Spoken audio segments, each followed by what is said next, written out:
नमस्कार मित्रांनो, बघा माझ्या बाजूला आमचं गुणी बाळ आहे, रायनो म्हणून. आता छोटा होता तेव्हा आमच्या दादाने इकडे घेऊन आला होता. मुंबईवरून आणलं होतं ना रे साई, मुंबईवरून. पण मी जेव्हा जेव्हा गावी येतो तेव्हा नवीन आलो होतो पहिल्यांदा, तेव्हा माझ्या अंगावर खूप भुकला होता. पण आता आमची छान अशी मैत्री झाली आहे. मी नेहमी येतो गावी, गणपतीला, शिमग्याला, महाशिवरात्रीला.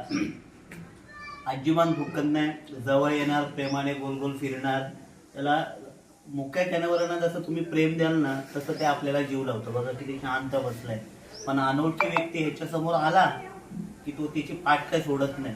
तर मुक्या जनावरांना तुम्ही प्रेम द्या, माया लावा, त्यांना बिस्किट वगैरे द्या, त्यांच्यावरती जीव लावा.